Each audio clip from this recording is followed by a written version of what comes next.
Yan habarlardan belläp geçişimiz ýaly adam hukuklaryny gorap çykyş edýän orsiýetli aktivist Boris Nemtsowy öldürmekde guman edilýän esasy şüpheli gynamalara tezewar edilen ýaly bolup görünýär diýen soň Rus derňewçileri tarapyndan soragy çekildi. Bu barada kärdeşim Gödel has giňişlik maglumat berýär. Orsiýetli adam hukuklaryny goraýjy aktivist, opozisiýon siýasatçy Boris Nemtsowyň öldürilmegine gatnaşykdy guman edilen adamyň gynalan bolmagynyň alamatlarynyň bardygyny aýdan soň derňewçiler tarapyndan soragy çekildi. Kremliň adam hukuklary boýunça geňeşiniň agzasy Andrey Babushkin özüniň federal derňewçileri tarapyndan 10-njy martda Boris Nemtsowyň öldürilmegi bilen bagly iş boýunça şahyat hökmünde soragy çekilenligini aýtdy. Babushkin'in sözlerine göre derňew komitetiniň ofitserleri onuň indi şahyat bolanlygy sebäpli oňa günäli bolmakda guman edilýänleriň ýanyna barmagyň gadagandygyny aýdypdyrlar. Babushkin 11-nji martda Moskwanyň Lefortowo türmesinde suwutdan öň tutsaklykda saklanýan Zaur Dadayewiň we aýyplanýanlaryň ýene ikisiniň ýanyna baryp gaýdan soň Dadayewiň gynamalar astynda günäni boyun alanlygyny hasap etmäge esasyň bardygyny aýdypdy. Ol Dadayewiň bedeninde ençime yaralary görenligini habar berdi. Durnuksuz Çeçenstan regionundan öňki polisiýa ofiseri Dadayew, prezident Vladimir Putin'in açyk tanqidçisi Boris Nemtsowyň 27 fevralda Kremliň golaýynda atylyp öldürilmegine gatnaşykda guman edilip tutsak edilen 5 adamyň biri. Babushkin bilen bilelikde tutsaklaryň ýanyna öz jurnalistini ýiberen Moskovski Komsomolets gazeti Dadayewiň özü bilen bilelikde tutsak edilen ýene biriniň boşadyljakdygy barada wada berilen soň günäni boyun alanlygy barada aýdanlygyny habar berdi. Moskwanyň basman nesudynyň 10-njy martda aýtmagyna görä Dadayewiň aklawçysynyň öz müşterisiniň suwutdan öň tutsaklykda saklanmagyna garşy eden arzasy 11-nji martda ret edilipdir. 8-nji martda geçirilen diňlençikde судья Dadayewiň Nemtsowyň öldürilmegine gatnaşygy boyun alanlygyny emma sud zalynda günäni ret edenligini aýtdy. Andrey Babushkin prezidentiň ýanyndaky grajdan jemgyýetçiligini östürmek we adam hukuklary boýunça geňeşiň agzasy. Bu maslahat beriji organyň agzalary wagtal prezident Putin bilen duşuşýarlar. Babushkiniň sözlerine görä derňewçiler ondan jurnalist Yeva Merkachowa barada sorapdyrlar we ony hem soragy çekmek üçin öýüne baranlarynda tapyp bilmändiklaryny aýdypdyrlar. 11-nji martda derňew komiteti Babushkiniň we Merkachowanyň jinaýat etmekde guman edilýänler bilen duşuşyklary degişli detallary ýaýratmak arkaly kanuny bozandyklaryny we indi olaryň jogapkärçiligi çekilmelidiklerini yglan etdi. Kärdeşim Gödeliň taýýarlan maglumatyny dinlediňiz. Azatlyk radiosyny indi dünýäniň tunein.com internet radio ulgamy arkaly hem göni efirde dinläp bilersiňiz. Radiomuzy tunein.com saýtyna girip gözlek bölümünde Azatlyk diýip ýazyp tapyp bilersiňiz. tunein.com ulgamynda türkmen dilinde maglumatlary berýän ýeketäk radiony Azatlyk radiosyny dinlemäge çagyrýarys.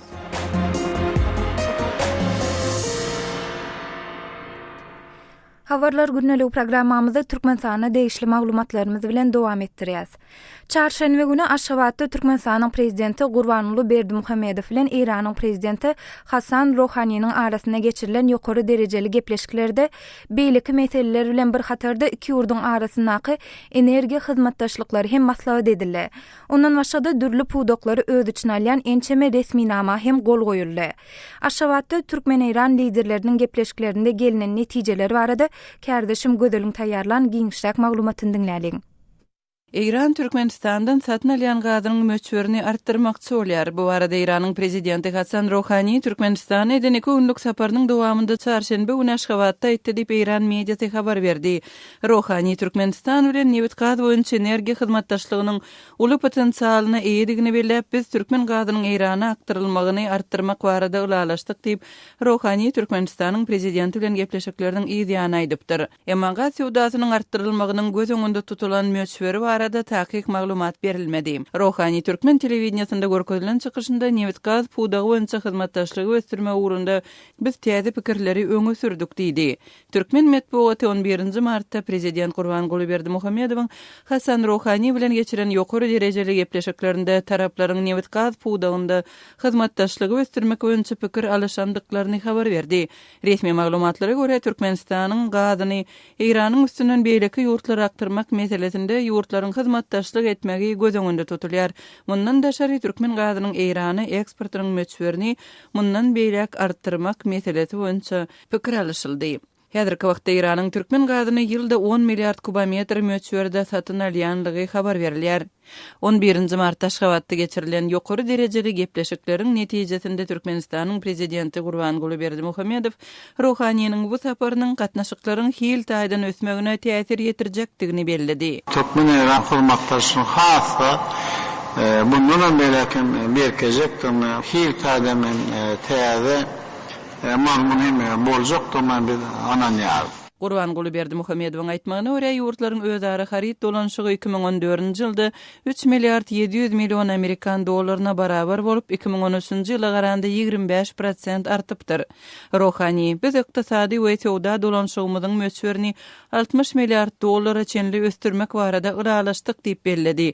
Prezidentleriň bilelikdäki medeniýet konferensiýasynda ma'lum edişlerine görä gepleşikleriň dowamında taraplar ýakynda işe girdilen Gazagystan, Türkmenistan, Eýran demir ýolunyň gatnaşyklaryň ösmegi üçin täze mümkinçilikleri döredýänligini belläp, ýurtlaryň arasynda halkara demir ýol gatnawyny mundan beýlek 3 esse we gara ýol gatnawyny 2 esse artdyrmak barada ılalaşypdyr. Şeýledeki ýurduň baş tutanlary Hazar deňiziniň statusy boýunça hyzmatdaşlygy östürmäge öňe tarap ädim etmäge taýýardygyny ma'lum edip, deňiziň baýlyklaryndan peýdalanmak, newit gaz we gämiçilik iki ýurduň arasyndaky portlary işçiňleşdirmek we ekologiýa ýaly meselelerde hyzmatdaşlyk etmäge taýýardygyny ma'lum edipdirler. Türkmenistanyň we Eýranyň prezidentleriniň halkara we regional siýasaty boýunça ýakyn pozisiýalaryny ma'lum edip, howpsuzlyk meselesini hem ara alyp maslahat edendikleri habar berildi.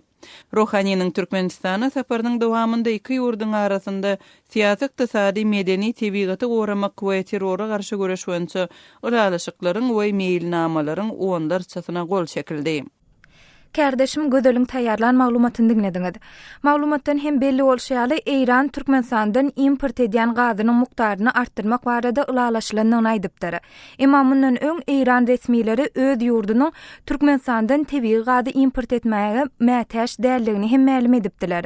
Hususan da geçen ýylyň awgustunda Eýranyň newit ministri Eýran türkmen gazyny siýasy we ykdysady gatnaşyklary öňe sürmekde möhümdigi üçin import edýär diýip nyg tapdy. Eýse türkmen gazynyň importyny artdyrmak baradaky häzirki planlar nähili durmuşa geçiriler. Şeýlede türkmen gazyny Eýranyň üstü bilen 3-nji ýurtlary import etmek baradaky teklip halkara sanksiýalary göz öňünde tutulandy, nä derejede amala aşyrylyp bilinär. Azatlyk radiosu Türkmenistan bilen Eýranyň arasynda gurulň edilen energiýa hyzmatdaşlyk barada pikirini aýtmagyny sorap, Londonda ýerleşen Ýakyn Günnör we Eýran eksperti Hosein Aryan bilen söhbetleşýärler. Häzir şol söhbetleşligimde geçýär.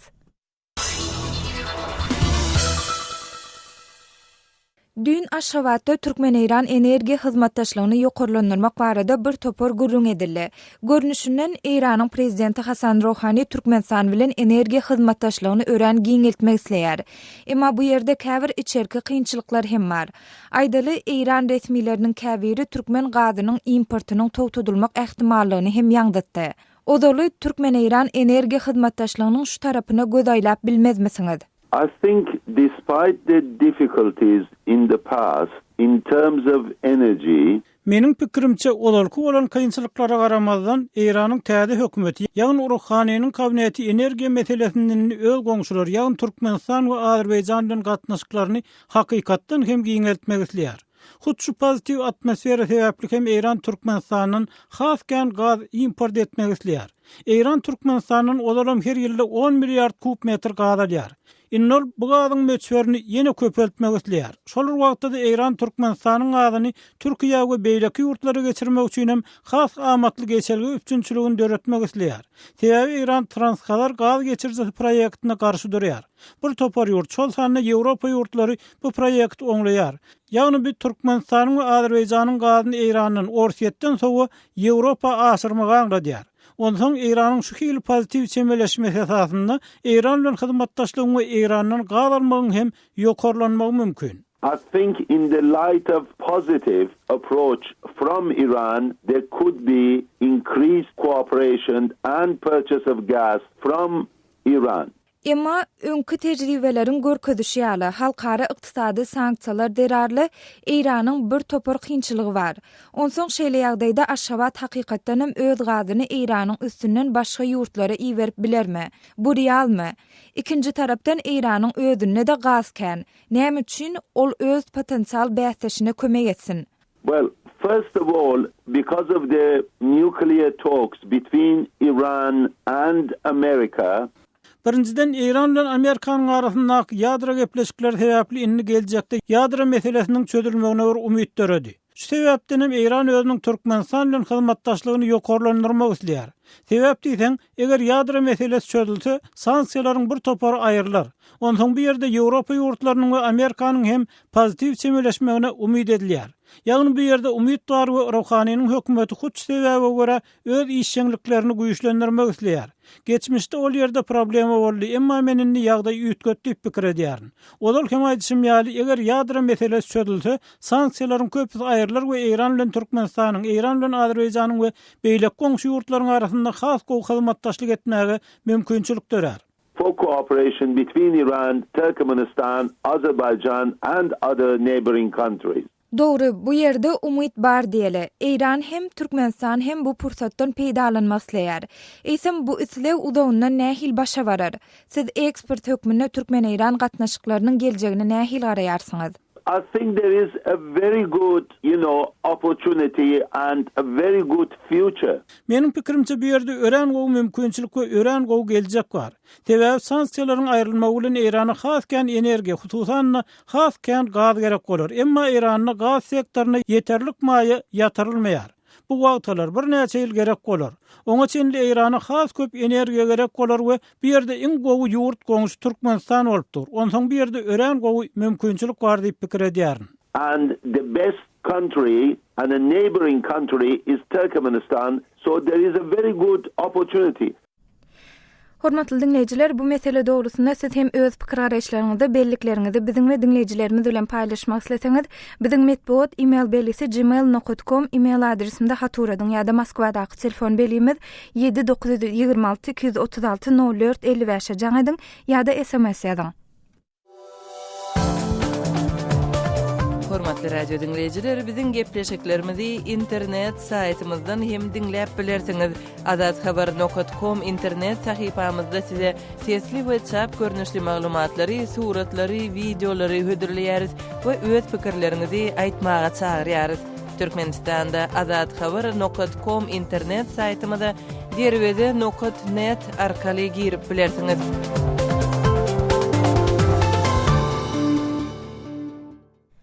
Habarlar günnelik programmamyzy Lewap welaýatynyň gelip goşan maglumatymyzy bilen dowam etdirýäs.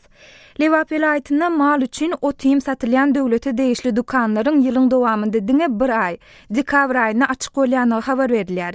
Mundan 1-2 ýyllykda owadyr etraplaryň gyzgalanly köçeleriniň uğrunda Lewap garly önümlerine değişli otym satylýan dukanlaryň gurulandygyny aramazdan döwlete değişli bu dukanlaryň köplenç ýapyk bolýanyny aýdylýar. Munyň bolsa Lewap garly önümleri tarapyndan satylýan otymyň diňe bir näçe telekeçe satylmagy bilen baglydygy aýdylýar. Käbir ýaşaýjylar bolsa gurungy diýen telekeçileriň otymy ýerli ilaty döwlet bahasyndan 3 есе gymmat satýandygyny aýdyp şikayet edýärler. Lewapda habarçymyz Osman Halifiň taýýarlan maglumaty.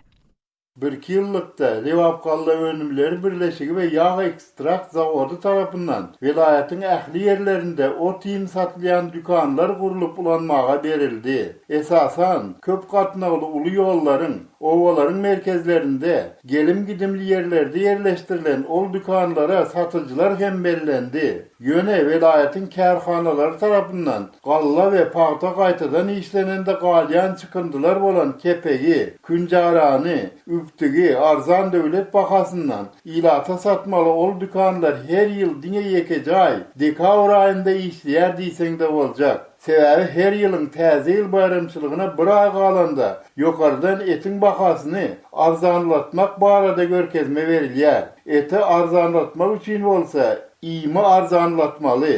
Onsoň malymy satylýan hususy dükanlar ýapylyp döwlet dükanlary işläp başlaýar. Täze ýyl bayramy geçýär emeli bar zat öňkülügine gaýdyp gelýär. Bu arada efirde adını aytmaktan saklanan bir ova yaşayıcısı şeyle gürrün verdi. Lewapgalla önümlerinin dükanlarında arzan im tapacak gumanın yok. Oların açık vaatlarına da duş gelmek kıyın. Husus dükanlarda velin im hemişe bar. Yöne bakası 3 esse gımmat. Olar imi nirden alyar. Buğdayı özleri ekip yetiştiriyerler mi? Özleri üveyer mi? Bu zatlara kim gözekçilik etmeli? Eyse mal imini devlet bahasından 3 esse gımmattan satyan hususiyetçiler onu nirden alyarlar. Söhbetteşimizin tasdiklayışıca husus dükançılar onu devlet dükanlarından satın alyarlar. Söhbetteşimiz Türkmenavat Seydi Abdullah yolunun uğrunda Sazaklı Övliya diyen yerde yerleşen devlet dükanına gelen mal iminin hemmesini bir hususu dükan eyesinin ulağdan düşürmeyen tutuşluğuna satın alandığını gözleri bilen görüptür. Onun mana da bir iki kap kepek gerekli diyen sözüne dükançı kulak kavartmandır. Hususiyetçi olsa ona öz dükanını salgı veripdir. Yöne devlet bahası 22 tenge deyilip yazılıp koyulan kepegi hususiyetçi 60 tengeden satyan ekeni. Kärendeci dayhanların arasında kepegin, küncaranın, çigit yağının dayhanın özüne verilyen yılları kovudu diyenler de az değil. Şol dövrler 1 kilogram etin bahası 10-11 manattan, bir yumurtkanın ki 20-30 tengeden, süydün litri 40 tengeden geçmeyen ekeni. Kärendeciler şu günlerem şol bakalara dolanıp bolyar. Onun için tavuk ve mal imlerinin dine devlete de isli dükanlarda satılmağını yola koymalı diyerler. Başka söhbetleşimiz olsa, bari işin yerli yol başçılara bağaldığını aydiyar. Şolar berk dursa, tavuk ve mal iminin alıp satarların eline düşmeyecektiğini belirlen söhbetleşimiz sözünü şeyle cemledi. Men bari iş yerli resmilerde deyip düşünýärin. Olar berk dursa beýle ýagdaýlar bolmazdy. Habarçymyz Osman Halifoň taýýarlan maglumatyny dinlediňiz. Hormatly dinleýijiler, ot ými bilen baglanyşykly şoňa meňdeş ýagdaýlara siz hem öz ýaşaýan sebitiňizde duş elýäňizmi? Bu baradaky garaýşlaryňyzy, bellikleriňizi ýa-da başdan geçirýän tejribeleriniňizi biziň bilen paýlaşyň. Biz hem halk köpçüligine ýetireli. Ýa hem belläp geçişmeýäli biziň medbuat email belgisi gmail.com email adresinde haturadyň. Habarlar günnelik programmamyzda paýtagyt Aşgabatda deýişli maglumatymyz bilen dowam etdirýäs. Ýakynda Aşgabatyň ençeme kiçi etrapçasyna köp patly ýaşaýyş jaýlaryň öňündäki ýa-da ýokursundaky çanak antenalar aýryldy. Olaryň käwirlerine çanak antenalary aýyrmak çäresiniň henisem dowam edýändigi habar berilýär. Bu çanak antenalaryň deregine ýaşaýjylar üçin tölegli kabel liniýalarynyň hödürlenýändigi aýdylýar. Şol bir wagtyň özünde Aşgabatyň käwir ýaşaýjylary döwlet tarapyndan hödürlenýän bu tölegli liniýalara paýtagtlaryň ählisiniň maddi ýagdaýynyň ýetmeýändigini belleýärler. Şeýle ýaşaýjylardan biri özüni Galina Kulivna diýip tanışdyran paýtagtyň ýaşaýjysy. Ol çanak antenalary aýrylandan soň özüniň ýüzeyi dolýan kynçylyklary barada Aşgabatda habarçymyz Sultan Açylwa gürüňerdi. Aşgabat şäheriniň ähli ýerlerinde diýenýäli ähli kiçi tarapçalarynda jaýlaryň daşýerindäki split kondisionerleri, jaýlaryň üçegindäki çanak antenalary aýyrmak işi dowam etdi. Şu adamlaryň durmuşyna näýelik täsir ýetirýär? Adamlaryň durmuşyna gaty elbet täsir edýär. Sebäbi köp adamlar häzirki täzeden gurmaly, täzeden oňurmaly diýip ýanky telewizionyň ýanky antenalaryny aýryp başga kabelni telewiziona geçirjek bolýarlar. Bir näçe adamlaryň oň ýagdaýy ýok. Kıyın. Bir näçeler garaşyp otyr, haçan ederkäler diýip ýöne bir günne getirdiler, kağıdı getirdiler, aýyrmaly. Şoňam gelip, öýlenem gelip aýyrdylar. Şol kabelni telewizionyany jaýlaryňda çekip berip aýyrdylarmy ýa? Çanak antenalary kabelni telewizionyna öýe salynmanka eýem aýyrdylarmy? Kabelni telewizionyna bize etjek diýip aýdanaklarym ýöne antenalaryňy da aýryň diýdi. Ýoksa da biz özümiz aýrýatyp özleri sypyryp tıngdylar, ana howluda ýatyr. Häzir telewizionyna turmuş edip bileňiz okmy? Ýok, men näçe ýan bir aýdan beri telewizor görmek. Özüm garhal, motion başga-da näme menen Walid başga-da bar güýmençim telewizorda olunam kulagym kesilen ýaly boldy. Çanak antenalaryňyň aýrylandygy sebäple ýa bir näçe wagtdan beri telewizora turmuş edip bilmeýän bolsaňyz, şu meseleni ortaga goýýaňdykmy häkimlige jaň edip ýa bolmasa jeda jaň edip, öý problemýasyna jaň edip, şonuň haçan şonu düzedip berjekdikleri barada gyzyklanýardykmy? Son kabilne daratı bana can etti. Hava. So ardan näme deyin arda yazıptın dayda deydi. Televizoruma ne görebilemek. Ine men bana koyup berin deyip hava. Biz koyup berjek. Emma tölemeli yankı şartnama bağlasıp son bakadın tölemeli. Ondan son gelip olur oňarmaly. Ondan öňür toňarp beren oklar. Yok, oňarp bermeýärler. Ine şonu tölega siziň näme ýagdaýyňyz bolanokmy, näme üçin siz şu bir aýlap şonu kösen moterdiňiz? Ýagdaýym yok. Men diňe pensioner, invalid men. Hawa invalida bir bolmaly bir azık bir kömek etmeli olur beýle bolmaly, ala bir ünsürmeli. Şu invalid bolsaňam ýeňillik ýokmy? Yo invalid bolsaňam ýeňillik ýok maňa hiç. O veteran turda men näçe 45 ýyl hyzmat etdim hökümete. Töwerek daşyňyzda özüňiz ýaly kösen oturlar känmişi telewizden meselesini geçirdi bilmem. Şu ýankı şu goňşularyň hemmesem häzir şeýle men ýagdaýymda. Hawa. Hökümet çynownikler tarapyndan şu ýaşaýjylara şeýle päsgelçilikler döredilmeniň sebäplerini, adamlara şeýle kynçylyk döredilmeni, şular ýaly azar berilmeniň sebäbini siz nämelerde görýäňiz? Garazwarak hökümet birazcık kösenmez ýaly, birazcık işlemeli, olaram birazcık bir aýlanmaly, teretmeli, kabinetde oturan ýerinde hiç zat anyklap bilmeýär. Onu bir barıp aýlanmaly, görmeli, soramaly, ýagdaý düşün bir hemme kişiň milletiň ýagdaý üçin hökümete hyzmat edýärler, olar millete hyzmat edýärler. Şoň üçin milletiň agyrýan nalasyny bilmeli olar. Halky dinlemeli, bir ýöne halkyň dänim aýdýan zadyna ünsülermen onu bir pes derejä ýetirmeliler. Bunu bir millet bir höwetli bolmaly ýaşaýan ýurduňa. Haýsy mesele bilen hökümete arz etseň dogry jogap alyp bolanak. Bitýän zat ýok. Habarçymyz Sultana Çelwanyň geçiren söhbetdeşligini dinlediňiz. Hormatly dinleýijiler, çanak antennalaryň aýrylmagy siziň durmuşyňda nähil täsir ýetirýär? Bu barada bize gurrun beriň. Biziň Moskwadaky telefon belgimiz 7926 236 04 55 jaňydyň ýa-da SMS ýadyň. Şeýlede biz şuň ýer bilen Facebook we Kontaktdaky sahypalarymyzyň okujylaryndan aşabatdaky köp gatly ýaşaýyş jaýlaryň ýokursynaky çanak antennalaryň aýrylyp deregine kabil liniýalaryň çekilmegi siziň durmuşyňda nähil täsir ýetirýär diýip soradyk. Häzir okujylarymyzyň bu soragy galdyran käbir tesbirlerini siziň dikkatiňizde ýetirmekçi. Facebookda Şirin adly okujymyz tölegli kabil liniýalaryna ýaşaýjylaryň ýagdaýlary ýetmedi. Hiç ýerde iş ýok. Biziň prezidentimiz diňe özü barada pikir edýär.